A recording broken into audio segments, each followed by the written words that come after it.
Bu Ermənistanla bağlı bir şeydir deyim. Ermənistan hər biz təbii ki düşmərik. Amma bu hal-hazırda mən çox istərdim ki, biz erməniləri Qərbin caynağından alaq. Və bizim əsas hədəfimiz bu olmalıdır. Nə qədər ki... Necə görürsünüz bunu? Mən bunu çox real görürəm. Çünki bizim regionda haradasa 120 milyonun üzərində türk yaşayır. Və bu türk dənizinin ortasında balaca bir Ermənistan var, 3 milyonluq. Yəni məntiq baxımından da onlar bizimlə anlaşsalar, daha xoşbəxt olarlar. Necə ki 600 il Osmanlı İmperiyasında xoşbəxt yaşamışdılar və keyf içində... Milləti sadika, versiz olsunlar yenə. Birini qoyub ofisinə keçirəm, o Napolyon öz səfirinə, İstanbuldakı səfirə, o vaxt Konstantinopol, məktub yazır ki, biz Türkiyə Osmanlıya qarşı ermənilərdən necə istifadə edə bilərik? O vaxt yazır, 1800-cü illərdə, təsəvvür edirsiniz. Səfirin ona cavabı çox maraqlıdır. Səfir deyir ki, ermənilər burada o qədər yaxşı yaşayırlar ki, belə şey onlar heç ağlının ucundan keçməz. Yəni ki, buna heç cəhd eləməyə dəyməz. Təsəvvür edirsiniz. Ona görə də ermənilər belə yaşayırlar. Və sonra nə oldu? Sonra Amerika gücləndi, Avropa gücləndi və onların iddiaları yaranmağa başladı. Və başladılar erməniləri öz tərəflərinə çəkməyə. Pul verdilər, para verdilər və ermənilər yaşadıkları dövlətə xəyanət elədi. Və bütün dünya ilə az qala vuruşan Osmanlı arxadan vurdular. Bax, indi Ermənistan özündə də və kənarda yaşayan erməni intellektualları da bəziləri deyir, mən baxıram ki, bax, biz Osmanlı İmperiyasına xəyanət elədik. Sabah da bir qondarma soyqırım günləridir, güya. Hə. 24 aprel. Hə, bax, görürsünüz. Gəldi elə həmən məsələ. Söz vaxtına çəkər. Hə, söz vaxtına çəkər. Siz fikir verirsiniz, Ermənistan dövləti indi, Paşinyan hökuməti bu genosid məsələsi falan bunlardan imtina edir. İmtina edir. Çünki bilir axı, yəni düşmənçilik üzərində artıq gələcək qurmaq mümkün deyil. Bəli. İnteqrasiya yollarını axtarıb tapmaq lazımdır. Amma siz fikir verirsinizsə, erməni diasporu əvvəlki xətti davam elətdir. Bəli, Türklərlə düşmənçilik falan. Yəni Ermənistan dövlətinin yeritdiyi rəsmi xəttinə erməni diasporunun yeritdiyi xətt bir-birinə antagonist iddiətdə olan şeylərdir. Və əslində Elbəy bəy, biz o savaşda Ermənistan dövlətini deyil, erməni fikrini, erməni ideyasını, erməni ideologiyasını məhv elədik ki, burada həqiqətən nə birinci, nə ikinci dövləti yaratmaq və türklərsiz yaşatmaq mümkün deyil. Yəni bizimlə keçinmədən bu coğrafiyada yaşamaq yolu yoxdur. Yəni bu məntiqli bir şey deyil. Bəli, indi bugün diaspora da faktiki olaraq bölünüb.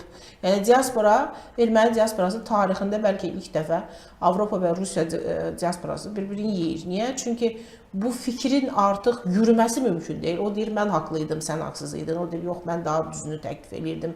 Siz aşırı Rusiyaçılıq elədiniz, Rusiyaya aşırı dərəcədə arxain oldunuz. Ona görə biz bu vəziyyətə gəldik, düşdük. Rusiya bizi dəstəkləmədi, nə bilim, bizə yaş bombalar verdi. Yəni bu fikir, amma ya vəlvələdən, ya zəlzələdən. Bu real, gələcəyə aparılması mümkün olmayan bir ideya olduğu üçün faktiki çöktü. Çünki bu torpaqlar onların deyil.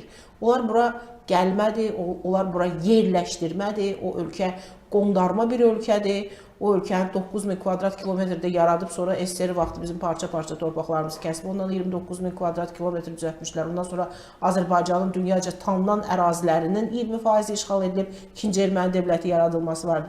Yəni biz, siz demiş, ordumuz bu böyük bir möhtəşəm qələbə qazanıb. Ermənistan özü belə etiraf edir, amma biz dünyadakı o təbliğatımızı lazım olan səviyyədə qura bilmədiyimizə görə bugün ermənilərə uduruq. Yəni mən hər zaman bunun pərişanlığını yaşayıram ki, ordumuz maşallah getdi Ermənistanın bir dəmir yumruqla başa saldı ki, bura bizim torpaqdır.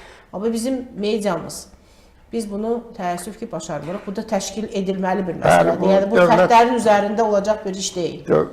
Bizim dövlət bu məsələyə xüsusi önəm verir. Çünki ideoloji müstəvi elə bir müstəvidir ki, siz fikir verin, siz bu işin içindəsiniz. Mən də. Yəni mən ki, biraz kənardayam da. Azərbaycanın daxilində Rusiyaya, İrana, Avropaya, Amerikaya, hətta Çinə belə işləyən müəyyən yazarlar var. Bu belə olmamalıdır. Biz Amerika pərəst olmalı deyilik. Biz Avropa Azərbaycan pərəst olmalı. Bəli, biz Rus pərəst olmalı deyilik. İran pərəst heç olmalı deyilik. Biz Azərbaycan pərəst olmalıyıq. Biz öz dövlətimizin bugününü və gələcəyini fikirləşməliyik. Yəni əgər biz bunu eləməyəcəksə, kim edə bilər bunu?